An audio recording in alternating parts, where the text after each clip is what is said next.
Real life inspiration short story in Hindi. कहानियाँ दर्पण होती हैं हमारी ज़िंदगी का। कभी कभी कुछ स्टोरीज हमें कुछ ऐसा सिखा जाती हैं जो शायद पूरी ज़िंदगी के अनुभवों में हम नहीं सीख पाते। इसलिए हम आपके लिए ऐसी कुछ चुनिंदा हिंदी स्टोरीज लेकर आते रहते हैं। इन हिंदी कहानियाँ से आप इंस्पायर होने के साथ कुछ अच्छा सीखते हैं। आज की हमारी कहानी एक real life inspiration short story है। यह कहानी स्टूडेंट के लिए है। मैं आशा करता हूँ कि आपको इस कहानी से बहुत कुछ सीखने को मिलेगा। इस कहानी का शीर्षक है ईमानदारी का हिसाब। यह वो किस्सा है जो अब मेरी ज़िंदगी का हिस्सा है। मैं थोड़ा ज़िद्दी किस्म का इंसान हूँ। इस जिद की वजह से बचपन में मुझे बहुत मार पड़ी है। लगभग मुझसे घर के सारे लोग परेशान रहते थे। माँ जिस जिद की वजह से हर दूसरे दिन झाड़ू से मारती या फिर बात करना बंद कर देती थी। इसलिए मैं भी थोड़ा चिड़चिड़ा सा रहता था। लेकिन इन सब रंजिशों के बीच एक शख्स चुपचाप मेरे साथ खड़ा रहता था। वह थे मेरे पापा। हाथ उठाना तो दूर की बात है, मुझे तो ये भी याद नहीं है कि आखिर बार उन्होंने मुझे से ऊंची आवाज़ में बात कब की थी। वो मेरी तरह दिखते हैं वो, क्योंकि पापा हमेशा कहते हैं कि जितना मैं उनसे सीखता हूँ उतना वह भी मुझसे सीखते हैं। बाप बेटे के रिश्ते से पहले हमारे बीच दोस्ती का रिश्ता है। जैसे दोस्त एक दूसरे के बिना कुछ कहे आंखों ही आंखों में एक दूसरे का हाल समझ लेते हैं, बिल्कुल वैसा ही हमारा रिश्ता है। पापा मुझसे कभी किसी के लिए मना नहीं करते। जब मैं उनसे कहीं जाने को कहता या फिर कुछ करने को पूछता हूँ तो वो सिर्फ एक बात बोलते हैं कि बेटा, अगर तुम्हें यह गलत नहीं लग रहा तो करो। यह शब्द सुनने के बाद मुझे न जाने कैसे खुद ब खुद सही और गलत का अंतर समझ आ जाता है। यह बात उस समय की है जब मैं क्लास 5वीं में पढ़ता था।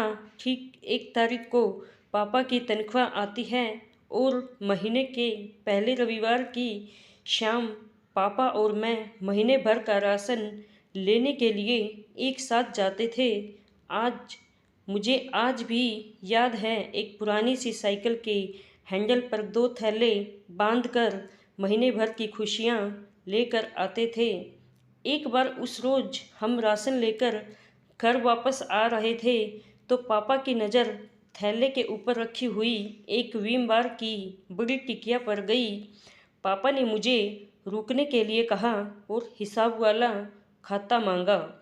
उन्होंने कुछ देर हिसाब वाले खाते में जांच पड़ताल की और बोले, यार, इसने तो छोटी टिकिया के दाम जोड़कर बड़ी टिकिया दे दी। चलो कोई बात नहीं, तुम यहाँ कुछ देर इंतज़ार करो, मैं इसे अभी बदलवा कर वापस आता हूँ।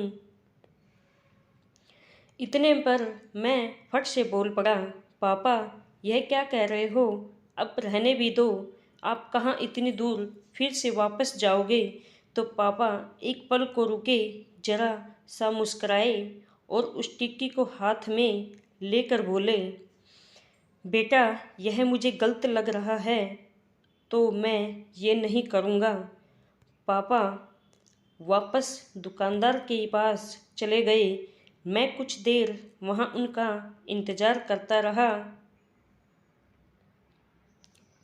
कुछ 5-10 मिनट बाद वह बड़ी टिकिया को बदलवा कर एक छोटी सी टिकिया लेकर वापस आए और हम घर की ओर चलने लगे। रास्ते में पापा ने एक हाथ से साइकिल को संभाला और दूसरा हाथ मेरे कंधे पर रखते हुए बोले, बेटा, ईमानदारी किसी और से नहीं की जाती, ईमानदारी खुद से होती है।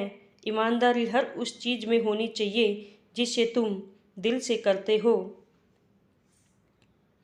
तब जाकर यह समझ में आया कि ईमानदारी सिर्फ पैसों की मोहताज नहीं होती। उस दिन से बस्ता उठाए हर दिन इस उम्मीद में घर से निकलता हूँ कि अगर किसी दिन जिद छोड़ देता हूँ या ज़िंदगी में किसी मोड़ पर पहुँचकर थक कर हार कर बैठ जाता हूँ, तो इस बात की राहत हमेशा रहेगी कि बड़ी ईमानदारी से सपने देखे थे और इतनी ईमानदारी से उन्हें पूरा करने की कोशिश भी की थी। क्योंकि यह जो ईमानदारी है ना, पापा की उस वापस लाई हुई छोटी टिकिया की तरह है, जो गलत नहीं, सपनों के लिए जोश, जज्बा, जुनून, हौसला, हिम्मत, यह सब बहुत ज़रूरी है। जब तक आप इन सब को पूरी ईमानदारी से नहीं निभाते, तब तक कुछ मुकाम नहीं होने वाला। इसलिए ईमानदार बनो, सबसे नहीं, अपने आप से और खुद से। बस इतनी सी थी ये कहानी। आपको real life inspiration short story in Hindi for students कैसी लगी, हमें कमेंट के माध्यम से ज़रूर बताएं।